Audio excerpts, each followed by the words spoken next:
We've spent over $1 million testing and scaling UGC creators for apps and taking teams from blindly guessing what works to running UGC systems that actually scale. And in this video, I'm going to break down the 8 biggest lessons I've learned on how to get consistent ROI, predictable performance, and creatives you can scale. But if you click off before the end, you'll keep wasting budget on creators who look great, but don't really convert, and you won't even know what's broken. So let's get into it. The first thing I've realized after spending over $1 million on UGC is that most founders don't actually know what makes a UGC video successful. But if you're just copying what other apps and what other brands are doing without understanding why it works, you're setting yourself up to burn cash with little to show for it. When you don't define success or understand what makes top performing creatives repeatable, you lose control of your results. So how do you keep track of success? You want to aim for 50% retention rate in the first 5 seconds. You can check this in the back end, your creator insights on TikTok, or in the analysis part of your reels. You want to check the view to install ratio. So most installs you get from organic videos come from organic search, but usually you can see a very clear spike when you have videos go viral. The ideal view to install ratio is 0.2% to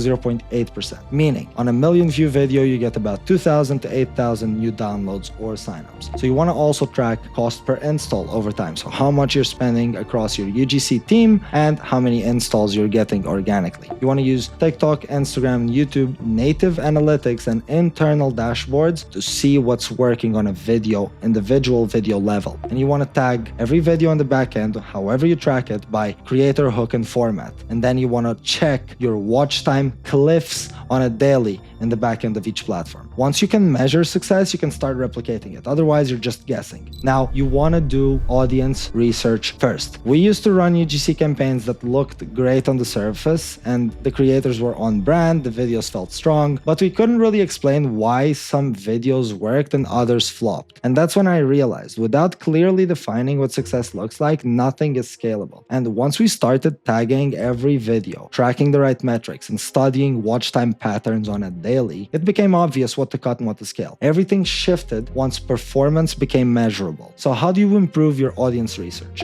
You want to scrape real language from Reddit, from your app reviews, from TikTok comments, from other videos in the niche that have actual insights from the users, from the viewers. And then you want to build a message matrix. What this means is what pain is associated with what they say, what's the desired state, what's the proof, and what's the hook you can use. Okay, and you want to collect 20 to 50 viral video examples that match that tone and pacing. And when your UGC sounds like your users, not your marketing team and what you think will work, but your users, that's when performance spikes. We've seen this consistently across multiple apps by focusing on ICP specific language and content that's built to convert organically and not rely on paid amplification. No more wasted spending and no more unpredictable results. So if you're serious about scaling your app with a strategy that's already proven to work across hundreds of worldwide apps, you can go ahead and click the link in the description to book a call and speak to our team, see if you'd be a fit to work with us in our program. Now, you'll plug into a system that's already delivering for teams and people just like you. Now, let's get back into it. Once you've nailed the audience and the message, the next step is to build content that's actually built to convert. So how do you lock the creative strategy and content pillars? Locking in your creative strategy is non-negotiable. This is the point where things usually fall apart because ideas get thrown around with no structure, no clarity, and no real plan to scale on a daily. So if you have no content structure, what's going to happen naturally is everyone's going to have great ideas, but you'll have no specific process and no framework to define which ideas you should actually pursue, right? So your team will burn out, your creators will deliver inconsistently, and the worst part is that you'll have no understanding of what success would actually look. You have no understanding if you're in the right direction or not. And that's why every time we work with creators, we anchor everything to clear content pillars. So we're creating content that's actually converting, right? The pillars and how to create the content. You want to choose 3 to 5 content pillars. You have hook and sell, demo, reaction, education, edutainment, entertainment, right? You want to tie each one to an emotion, a proof element, and a clear CTA. And you want to document specifics by platform. So video length, captions, terms. Now, one thing I'll say is the first step to any UGC campaign is fixing the top of funnel. You need to know how to get views first. first. Once you have a repeatable way to get views, that's when you'll start implementing the conversion mechanisms. You can do pinned videos on your account. You can be replying to the most controversial comments or comments that are sparking conversation with other videos, just plugging in your app, right? But first, you need to lock in the top of funnel part and actually be getting views. Even with the right structure and content pillars in place, none of it matters if you're handing that strategy to the wrong creators. So that takes me to point 4, sourcing the right creators. Now, jumping straight into hiring influencers might sound like the right move because it's what everyone else does, but it's actually one of the fastest ways to lose money. Working with the wrong creators is probably the biggest thing to slow down the success of a campaign, because they get started, you think they're a fit, they start posting, you try to iterate, and then ultimately you figure out they're not a fit, right? So how do you prevent this? You need to understand what defines a good creator, right? For UGC, big followings do not mean it's a fit. And big creators with big followings are usually very expensive, uncoachable, and very slow, right? So instead, you need creators who can actually drive results and who can iterate fast on a daily. So here's exactly what I look for to test if they're the right fit. You want to use micro creators with under 50,000 followers, and you want to look for specifically people who don't have any contact my agent for business inquiries, this in their bio. That signals that they're already probably overbooked and overpriced. You want to look for creators in that range, under the 50,000 follower range, that are kind of undiscovered, that do content because they like to do content, that are charismatic, that know how to be on camera, right? You want to test for the natural delivery with what we call the FaceTime test. So ask them to record a video as if they're on FaceTime with a friend, basically telling a story that plugs in your app, right? And you let them be creative, and you'll see very clearly who has potential and who doesn't. You want to prioritize coachability and charisma over aesthetics and following. But even with the right creators, none of it works if your brief sucks. So how do you write tight creator briefs? Once you've got the right creators, the next move is actually writing a good brief, because that's what sets the entire project up for success. Think of it like this. If your creative brief is a blurry map, you can't be surprised when your creators are lost. They're not mind readers. If the direction isn't clear, the results won't be either. And this is one thing I'll tell you. Because in UGC, you don't need as experienced creators, that also means that you can't just let creators do what they think will work, because most of them don't have experience. You need to tell them what works. So to make it as clear as possible, you need to include clear examples per video format. So talking head, reaction content, slideshows.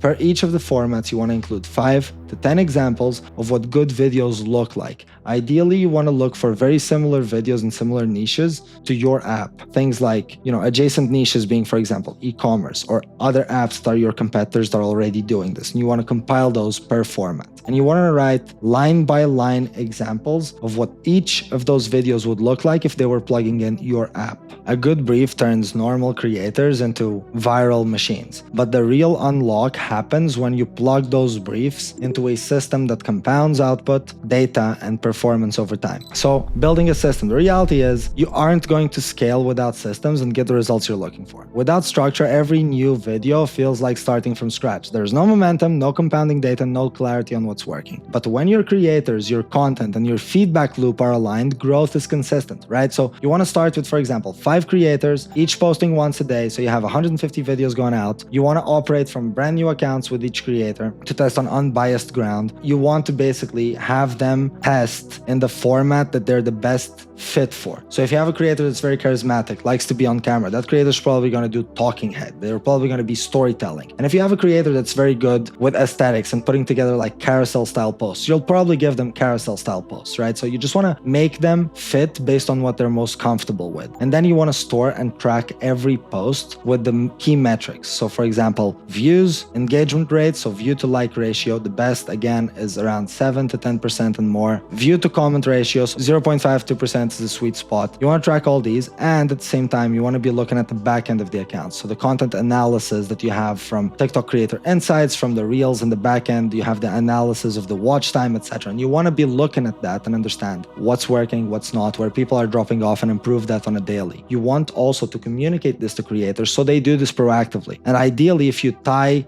performance to bonuses, that's a very good way to incentivize them to be proactive on how to improve their performance. Now, once that system is running, most people still get one more thing wrong: creative testing. It's not about finding a perfect video, it's about just identifying what works inside of the video. You're not testing entire videos. This is a common misconception. You're testing the hooks, the story structure, and the CTAs within them. And that is what I have learned from working closely with UGC creators. You need to take a strong concept and replicate it across different structures to see what actually performs. For example, if your videos are hitting the 200 views to 500 views benchmark, there's no point for you to be adjusting the story and the CTA. The hook is the problem because it's not allowing that video to surpass that first benchmark of 200 to 500 views. Now, once you get past that consistently, okay, that's more of a scripting issue. Where in the story are people dropping off? So you watch the watch time and you change close to where the biggest drop off is first. You do the rest the same, and then you go again. This is the daily iteration that's needed to actually land virality. So for each concept, again, test several hooks, several structures, several CTAs, pinpoint exactly what needs to be solved. Don't try to solve everything at once. If you get a video with over 5,000 views organically, with over 7 to 10% engagement rate, you want to double down on it. And then, once you get 100K views plus with the same kind of metric, 7 to 10% engagement rate, you want to scale that. You want to get all the other creators to go double down on that thing as well. And you want to be looking out for watch time cliffs. This is the biggest thing. These platforms only care about watch time. If everyone watches your videos all the way to the end, you'll go viral every day. Now, that's the extreme, obviously, but you want to get as close to that as possible. So let's get into how to actually build a feedback loop so that you're compounding these results. If you're not reviewing content daily, like I said, and running it through a proper feedback loop, you're flying blind. Consistency will not happen by accident. What you feel about the video also does not matter. It's about what the metrics, what the data shows. For example, that video you thought was strong because the creator looked good and the visuals were okay. Why didn't it work? Probably watch time dropped off after 3 seconds. Hook retention was very bad. There was no text hook, visual hook, spoken hook. You didn't properly assess these things to actually get good performance. So you thinking that things will work doesn't actually matter. And this is, again, something we went through early on that we need to break as a belief for the team as well. It doesn't matter what we think. It only matters what data says. So we need to be looking at data at all times. So you want a structured feedback loop that keeps performance sharp. So daily, you want to see if there's winners and losers based on the hook first. Okay. Weekly, you want to drop the bottom 25% and you want to repost or remix the top 10%. And then you want to track